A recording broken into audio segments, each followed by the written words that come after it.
On their wedding night, the father-in-law locked the door, pulled out 800,000 rubles, and said, "Take the money, change your clothes, and run out the back door. Right now, Anatoly Vasilyevich." "What's happening?" "No time to explain. Run, girl, run. They're already here." "Who?" I didn't understand, but I obeyed. That decision saved my life. Before we dive into this gripping story, please tell me which country you've come from. It's a great honor for me to know who is with me on air right now. Enjoy the listening.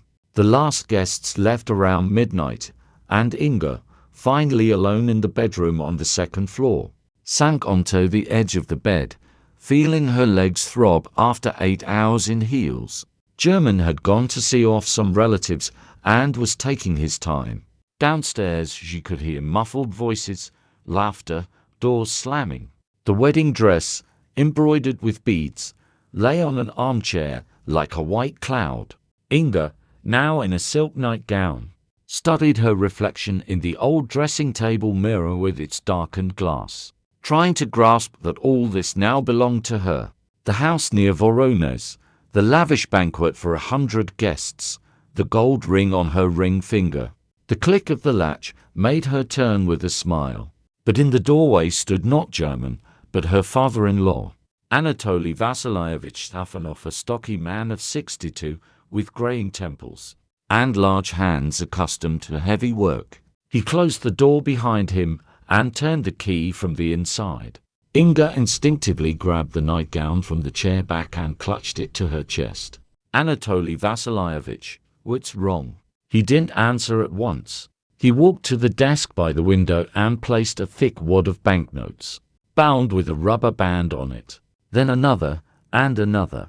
8 wads formed an uneven stack. Only then did he turn to her. He avoided her eyes, and a chill ran down Inga's spine. "Get dressed," he said quietly, but in the tone one uses with someone standing on the edge of a cliff. "Jeans, jacket, trainers. Everything's in the wardrobe, bottom shelf. Quick." "I don't understand." "No time to explain." He went to the window, pulled the curtain aside by a centimeter, and peered into the dark garden. "Take the money. Documents are in the bag on the chair. Go out the back door, across the vegetable garden to the far gate. Someone's waiting for you." Outside came the crunch of gravel under tires, the roar of engines, not one car, but several. Anatoly Vasilyevich stepped back from the window. Inga saw the muscles tense in his jaw. "Who's there? Where's German?" "Run, girl, run," he said with such force that she fell silent mid-sentence. "They're already here. If you don't do exactly what I say, you will die in this house tonight. Do you trust me?" She looked into his eyes, light, grey like German's, veined with red, and saw a fear so great that her own suddenly seemed small and insignificant beside the fear this older man felt, not for himself, but for her. "I trust you," she whispered, and dropping the nightgown she went to the wardrobe. The jeans fitted perfectly. The jacket was a little big, smelling of tobacco and engine oil. She slipped into the trainers without tying the laces, grabbed the cloth bag in which she felt her passport and other papers, and turned to her father-in-law. "And you?" "In staying." He opened the door and glanced into the corridor. "Follow me." Quietly. "Don't creak the steps." They went down the servants' staircase that had been used during wedding preparations. In the dark pantry downstairs, smelling of apples and old wood, Anatoly Vasilyevich moved a heavy sack of potatoes and opened a low door leading to the greenhouse and vegetable beds. "Go straight, no turning. Beyond the fence is a lane and fields. A man with a car is waiting. His name is Nazar Matveyevich. He'll take you somewhere safe." Inga grabbed his sleeve, her fingers trembled. "Anatoly Vasilyevich, what's going on? Who are these people? Where is German?" He covered her hand with his own broad, warm, callous palm and squeezed briefly, almost roughly. "Don't look back. Don't stop, run." And he pushed her out into the August night. Inga ran between the tomato rows, stumbling over stakes and strings, feeling the dew-wet grass whip her ankles. The smell of black earth and dill filled her nostrils. Somewhere far off a dog barked. Behind her, in the house, a door slammed and men's voices rang out loud, demanding, "Alien." She didn't look back. She reached the fence, fumbled for the latch in the dark, yanked it open, and burst onto the lane flanked by sunflower fields already heavy with seed. Heads bowed to the ground. 20 meters away, lights off, stood a car. Beside it a short, sturdy man in a cap smoked, his face impossible to remember. "Inga Sofonova?" he asked without removing the cigarette. "Yes, yes." "Get in quick." She climbed into the front seat, slammed the door, and the car moved off before she could fasten her seatbelt. The man Nazar Matveyevich drove confidently without lights, guided by landmarks only he knew. The lane twisted between hills, skirting the village. Inga turned and saw lights coming on in the house, room after room, floor after floor. More cars approached from the turnoff, their halogen beams slicing the darkness. "Don't look," said Nazar Matveyevich without taking his eyes off the road. "It's no use and it only ruins your nerves." "Who are these people?" "Bad people. I figured that out myself," she snapped. Feeling fear turned to anger. "I have a right to know who I'm running from on my own wedding night." Nazar Matveyevich was silent for a while. Then he switched on the headlights. They had reached a tarmac road, and driving blind was dangerous. "Knowing too much puts you in even greater danger," he said. "That's what Anatoly Vasilievich said, and I agree. My job is to get you there safely. The rest is not my concern." Inga clutched the bag on her lap and stared at the windscreen, where poles and distant village lights flashed by. Hours earlier she had danced with German to cries of bitter, laughed, accepted bouquets and envelopes. Now she sat in a stranger's car beside an unknown man and didn't even know if her husband was alive. They stopped in a dying village. Inga counted about 10 houses. Most had boarded windows and collapsed roofs. Only one showed a dim yellowish light through calico curtains. Nazar Matveyevich killed the engine and nodded at the door. "Zoya Ivanovna is waiting. He'll stay in the car on watch." The woman who opened was the kind once called a village bobber. Large, with work-worn hands and wrinkled face, but young, attentive eyes. "Come in, dear," she said, stepping aside. "You'll have hot tea to warm you up. Your face is white as a sheet."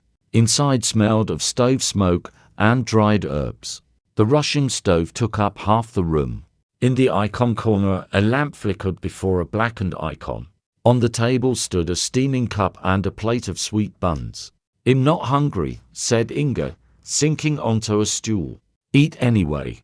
You'll need strength." She obeyed, took a bun, bit into it without tasting anything, and suddenly began to cry silently, ugly, smearing tears across her face along with the remains of wedding makeup. There, said Zoya Ivanovna, sitting beside her and stroking her back. "Cry.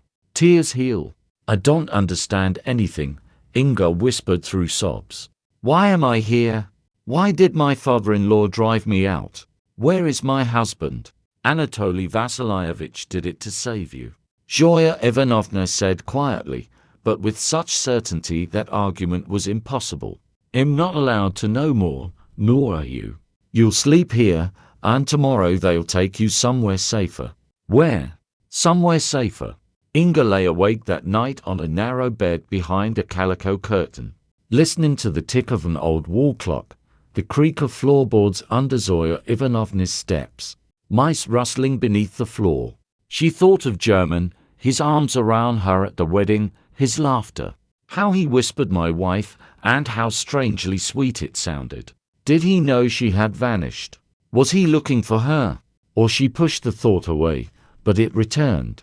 What if German was somehow involved? What if the wedding had been a trap? At dawn she fell into a brief, troubled sleep. She woke to Zoya Ivanovna's touch on her shoulder. "Get up, dear. Time to go." They moved her to a hunting lodge 20 kilometers from the village, a log house in a forest clearing, with a well in the yard and a woodpile by the wall. Zoya Ivanovna, it turned out, had come there during the night. "If anyone asks, you're my niece from Leipzig," she said, ladling soup from a cauldron. "Come to visit your aunt, breathe country air." "Understood, understood." Nazar Matveyevich, sitting by the window with a mug of tea, finally spoke, as if deciding Inga deserved at least part of the truth. "The people helping you are friends of Anatoly Vasilyevich. He gave one work, got another medicine for a sick child, cleared debts for a third. Now they're repaying the debt." "Why me?" asked Inga. "I'm nobody to him. A daughter-in-law has known less than a year." Nazar Matveyevich looked at her over his mug. His eyes were tired, but not unkind. Anatoly Vasilyevich said, "You're the first good thing that's happened to his son in many years. He loves you very much." Inga lowered her gaze, feeling something tighten in her chest. She had grown up in an orphanage, then in a decent but distant foster family who fed, clothed, and educated her, but never loved her as their own. And now a stranger was risking everything to save her. On the second day the phone rang. Nazar Matveyevich pulled an old button phone from his pocket and put it to his ear. Inga saw his face lose all color. "When?" he asked hoarsely. "Where did they take him?" "Understood. Keep me posted." He hung up and sat motionless, staring at the wall. "What happened?" Inga jumped up so sharply the stool fell. "They took him," said Nazar Matveyevich. "Anatoly Vasilyevich. They searched the house, turned everything upside down, and took him away to an unknown location." "Did they kill him?" "Not yet. They need him alive." Inga stepped back, feeling the man who had sacrificed everything because she escaped and he stayed. "Who are they? What do they want? How do we stop them?" Nazar Matveyevich didn't answer immediately. He stood, paced the room with heavy steps that made the floorboards creak, stopped at the window, and gazed long at the forest through the dirty glass before turning to her with the look of someone who had made an inner decision. "Have you properly gone through your bag?" Inga stared at him uncomprehendingly, then looked at the cloth bag she had not let go of since the wedding night, which had become part of her body, a talisman linking her to her former life. She had checked the documents, counted the money, but mechanically, in the days of the first days, without really looking. "There's the passport, marriage certificate," she began. She looked inside, unzipped the side pocket hidden under the lining and felt a thick envelope she hadn't noticed before. It lay flat against the bag's wall, impossible to detect from outside. On it was no address or name, only the word Inga written in hurried but legible handwriting, with a characteristic leftward slant and a flourish on the final letter. She opened the envelope with numb fingers and unfolded a sheet torn from a notebook. "Daughter," she read, and her breath caught at the simple, impossible word. "If you are reading this, you are safe and my plan worked. Don't ask why yet, it's not time. Don't look back. There is only death there. Run, hide, listen to the people I sent to you. They are good people, they won't let you down. I know you're frightened and confused.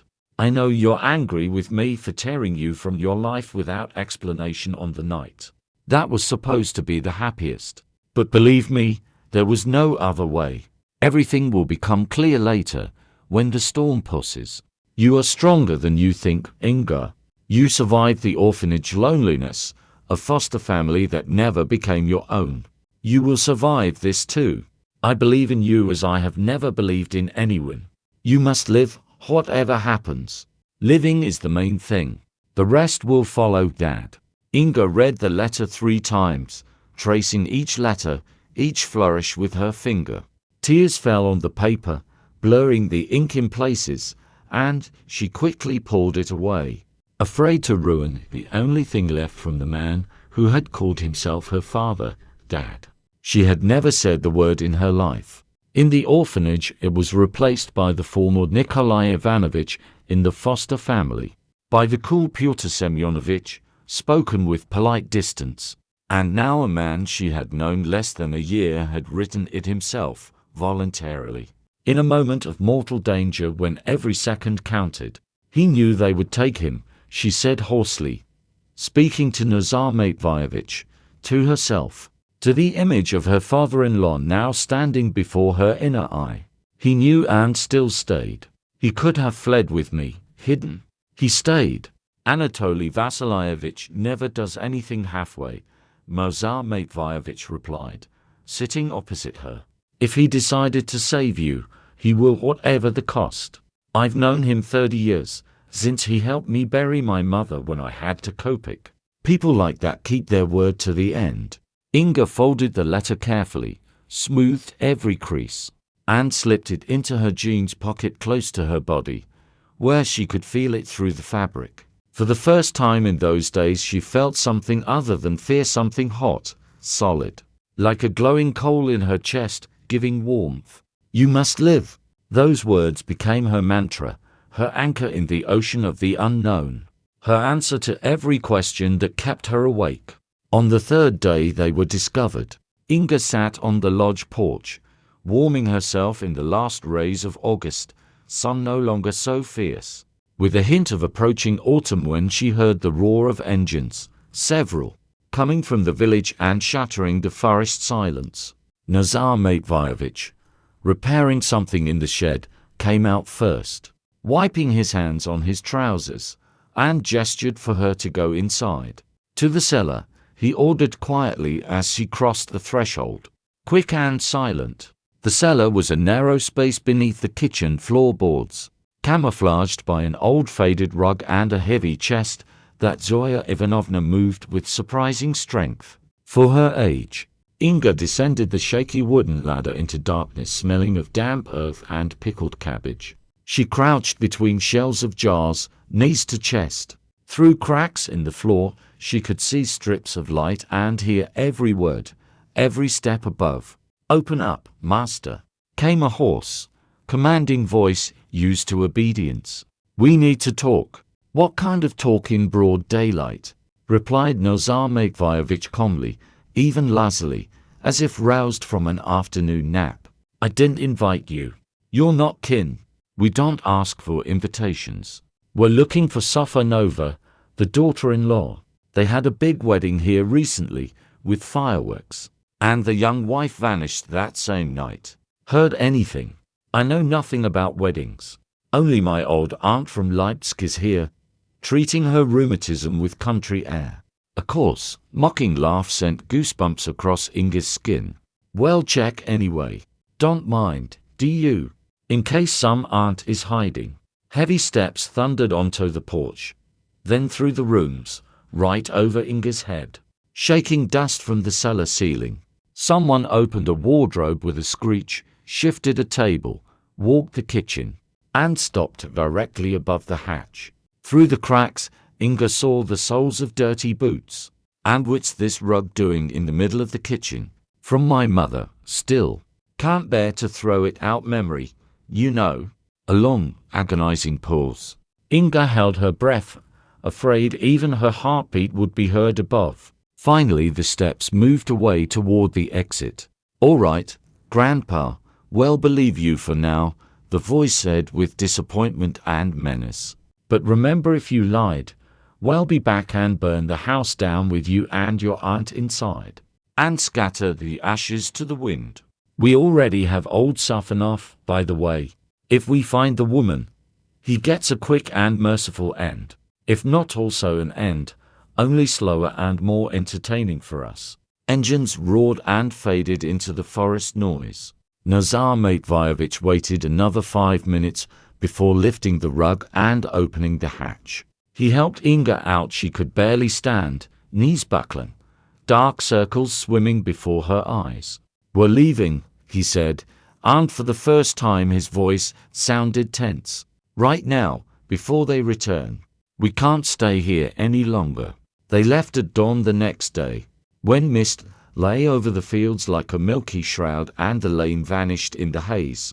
10 meters ahead, The Neva rolled between walls of maize already yellowing and drying at the end of August. Heavy cobs bowed to the ground. Inga looked out the window, memorizing every turn, every landmark. A lone tree on a hill, a leaning pole, a fork with a broken sign in case she had to return or flee on foot. She was no longer the frightened girl who cried in a stranger's bed 3 days ago. Clutching her bag, a black SUV shot out from a bend so suddenly that Nazar Matveyevich barely braked in time. Inga was thrown forward against the dashboard. The vehicle blocked the road, and two men in leather jackets were already walking toward them with the slow, confident stride of men certain no one escapes them. One kept a hand inside his jacket, a gesture leaving no doubt. "Duck!" shouted Nazar Matveyevich, flooring the accelerator. The engine roared, the car lurched, swerved right, left the road, and plunged into the maize field, snapping dry stalks with loud cracks. Leaves and stems whipped the bonnet and windscreen, blocking the view. The car bounced over ruts and bumps. Inga banged her head on the roof despite the seatbelt, and bit her tongue until it bled. Behind them the SUV's engine roared. It followed, breaking maize and gaining speed. Nazar Matveyevich spun the wheel left, and the Neva slipped through a narrow gap between trees that Inga hadn't even noticed behind the maize wall. Branches scraped the sides. With shrieks a wing mirror tore off with a crack and flew backward. The windscreen became a web of scratches, but the car held. Ahead, beyond the trunks, a grey ribbon of asphalt appeared. The SUV fell behind, too wide and low to fit the gap. They burst onto the highway and sped away without looking back until the lodge and fields were far behind. Inga unclenched her fingers from the door handle and found she couldn't feel them, numb from tension and trembling. "Who are these people?" she asked when her voice returned. "Why do they want me specifically?" Nazar Matveyevich was silent a long while, focused on the road. Then he said quietly, but clearly, "They already know exactly who you are, what you look like, and that you're alive. Now they'll search every village, every road, until they find you." The house by the river appeared at dusk. A low brick building with a moss-green slate roof and apple trees in an overgrown garden so thick that branches with small sour apples scratched the walls and tapped the windows with every gust.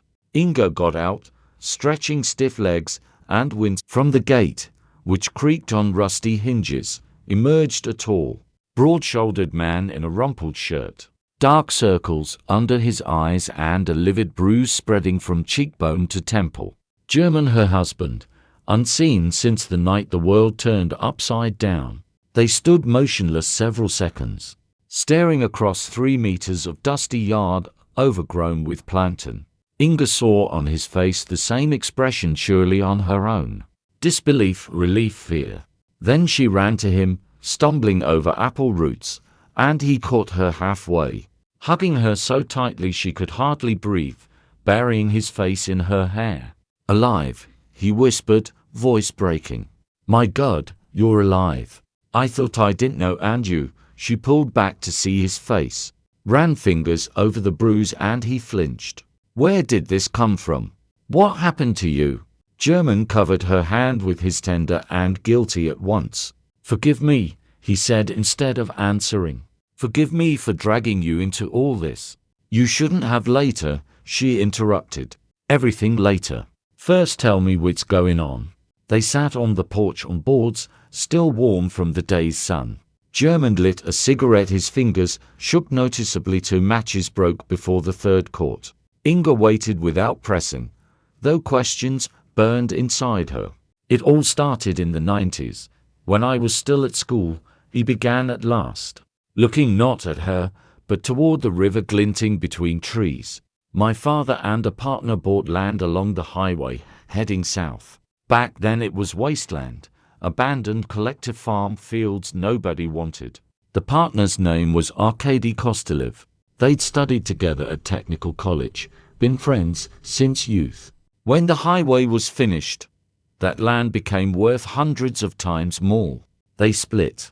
Officially, everything was clean, documents airtight. But Kostylev believed he had been cheated in the division, that my father took the best plots.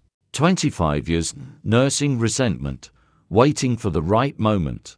And the moment was our wedding. Security relaxed, guests drunk, everyone happy and careless. Perfect time to strike where it hurts most. Seize the weakest link, you, the newcomer in the family, no connections, no relatives to raise a fuss. Inga felt an icy chill spread through her, tightening her chest, making breathing hard.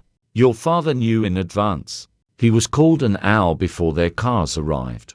There's someone in Kostylev's circle still loyal to my father from the old days. He warned him. And father didn't hesitate. Grabbed the emergency money, gathered documents, and came to your room. And you, where were you? They tried to take me to that night, when I went to see off guests. 2 at the back door. But I turned out to be less valuable prey. I fought back. One didn't expect resistance, fled across neighbors' gardens. Father stayed in the house to cover your escape, to make them think you were still inside. He's captive because of me, Inga said, voicing what had been gnawing since she learned of his capture. If not for me, he's captive because he chose it. German cut him with sudden heat. Because he decided your life was worth more than his freedom. He said something to me that night before going to your room. Look after her, son. She's the first good, bright thing that's happened to our family in many years.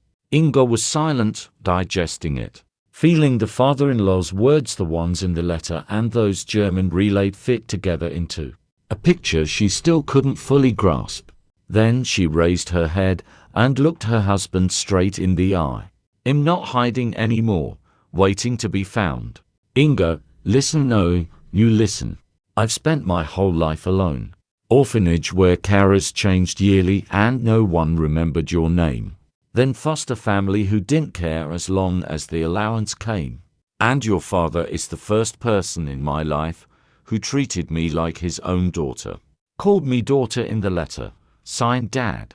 Do you understand what that means to someone who never knew how that word sounds? I won't leave him to rot with those beasts while I hide in cellars. German started to object. She saw him draw breath, jaw muscles tense, but something in her face. Her voice stopped him.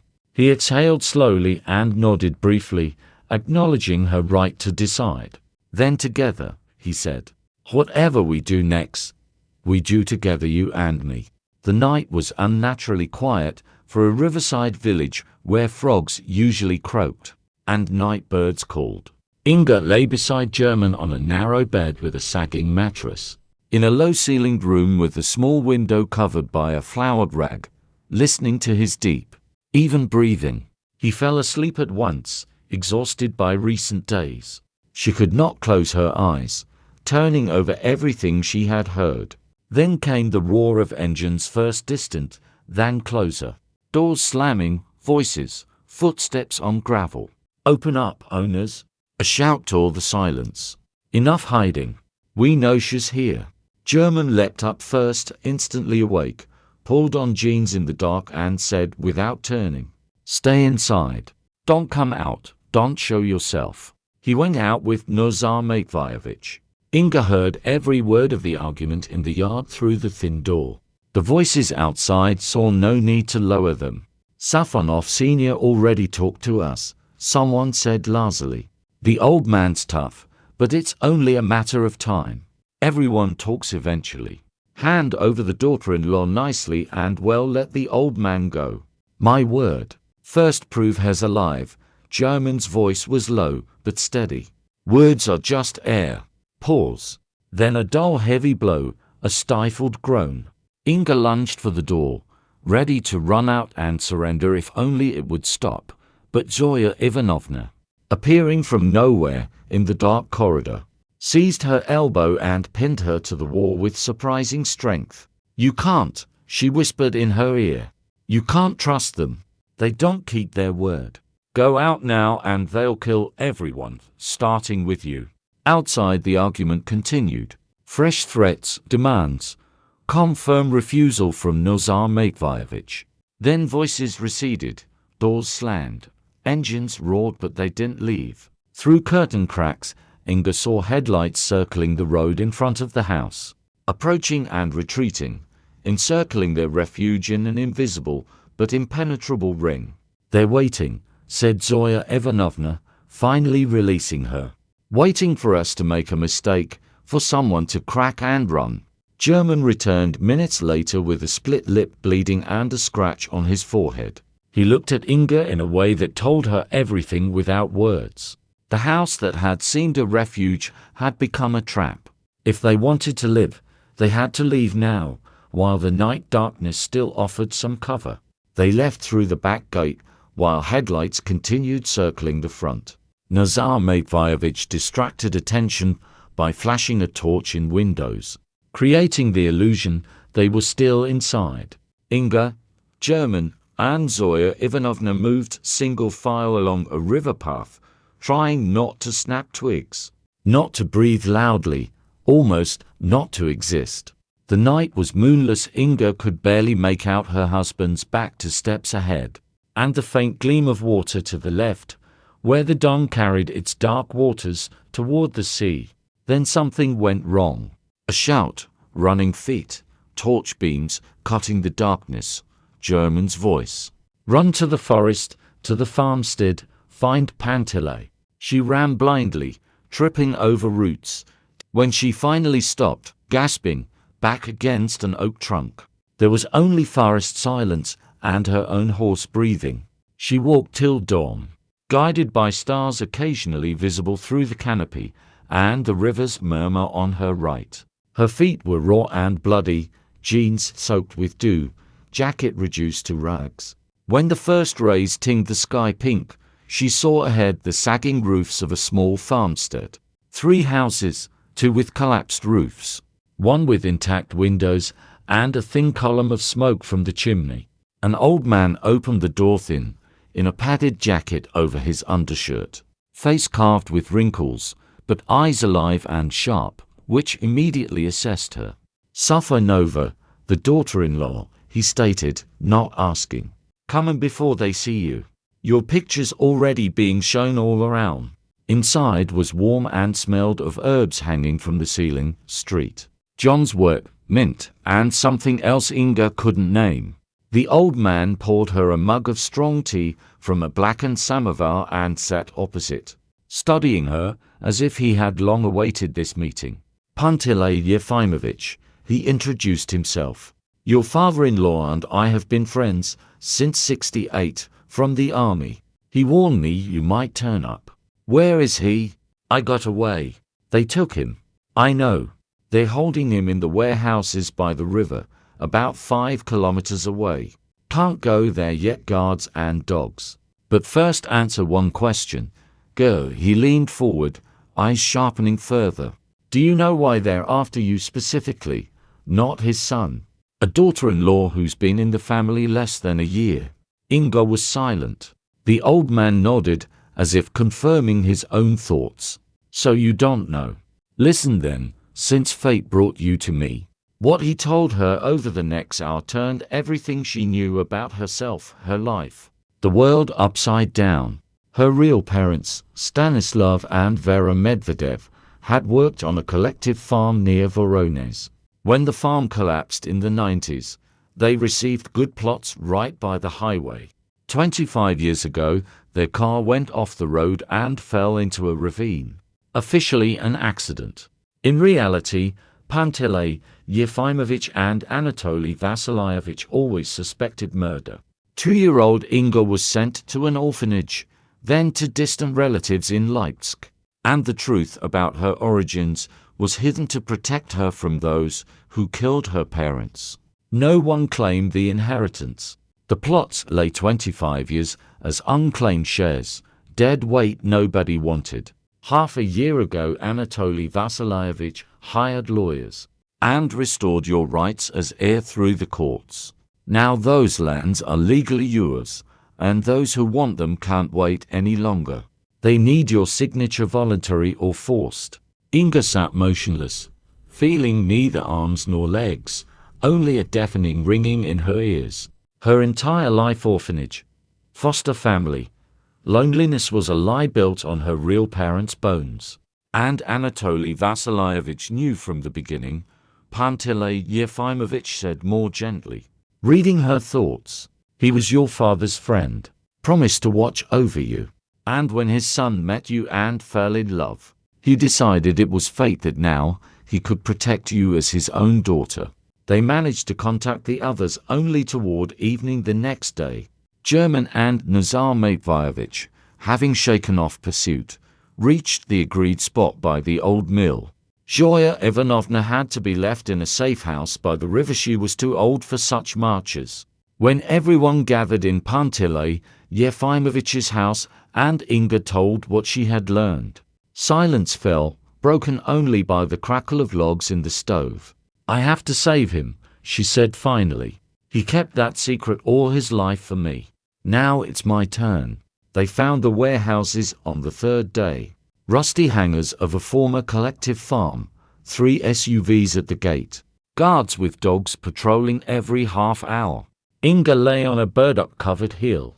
Looking through binoculars, Panteley Yefimovich gave her at the man tied to a chair. Inside the hangar, face battered but gaze unbroken, Anatoly Vasilyevich, her father-in-law, her father not by blood but by choice. The man in the leather jacket beating him and shouting was Kostylev, the former partner turned enemy. Inga memorized his face. Broad, fleshy nose, small eyes full of greed and malice. She memorized it and vowed he would pay for everything. The operation was prepared over a week. Panteley Yefimovich called in old contacts, former law enforcement veterans, who still remembered what honor and word meant. At the same time, they gathered evidence, recordings of conversations, land deal documents, witness statements. Everything went to the investigative committee through a trusted person. On the night of the raid, Inga was supposed to stay in cover. Everyone decided so. And German made her swear. But when she saw Kostylev press a knife to her husband's throat and yell, "One more step, and your son bleeds out," something inside her snapped, broke, reformed. She came out of hiding against all orders and stepped into the light. "I'm the one you're looking for," she said in a voice she didn't recognize, steady, calm, without tremor. "Inga Medvedeva, heir to the lands. Let them go. I'll sign whatever you want." Kostylev grinned in triumph, released German, and stepped toward her. But at that moment blue flashes pierced the darkness, sirens wailed, and a megaphone voice ordered everyone to the ground. The investigative committee arrived exactly on time, second by second, as planned. Anatoly Vasilyevich was freed that same night. He was wounded, exhausted, with broken ribs and knocked out teeth, but alive. As stretcher bearers carried him to the ambulance, he found Inga with his eyes and whispered, my daughter," and she cried for the first time in all that time, not from fear or pain, but from something huge and bright that had no name.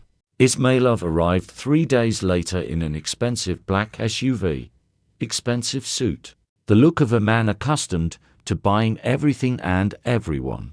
His offer was simple: 50 million for all the lands, hers and the Safanovs, together with security guarantees. 3 days to think. "Kostylev is a fool," he said on the porch, eyeing the modest house with disdain. "Such matters aren't settled with fists. I prefer to negotiate." Inga looked at him, his expensive watch, manicured hands, indifferent eyes, and thought of parents she didn't remember, a car flying into a ravine, a 2-year-old girl left alone in a vast, cruel world.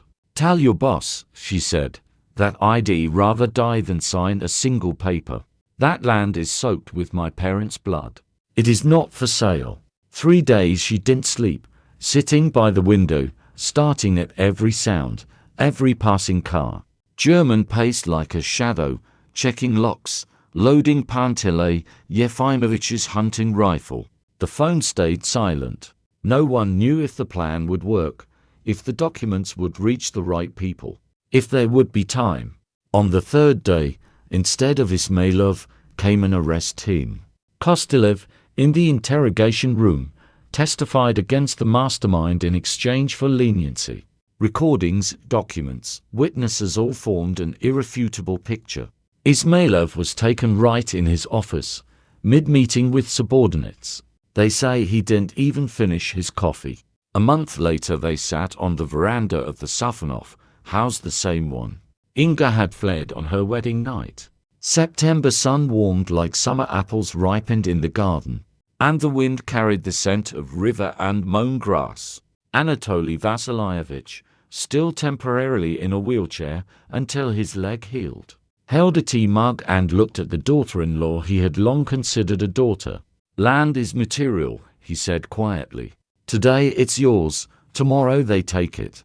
But honor, family, no one can take that unless you give it away yourself." German sat beside her, his hand lay on hers, warm, reliable, her own. Opposite sat Nazar Matveyevich, Zoya Ivanovna, and Panteley Yefimovich with his unlit pipe. All those who had risked their lives for her, a girl from an orphanage who knew nothing of herself or her past. "As long as we're together," said German, squeezing her fingers, "no force can break us."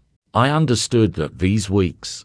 Inga looked at these people her family won through blood, fear, and sacrifice, and thought how strange life is. She lost parents she didn't remember, spent 20 years alone, nearly died on her wedding night, and as a result found what she had sought all her life: a home, people who would die for her, and the right to her own story. The father-in-law's letter she carried always in her pocket, like a talisman. "You must live," it said, and she lived fully, without looking back, without fearing the future. Because now she knew the main thing. She was no longer an orphan. She had a family.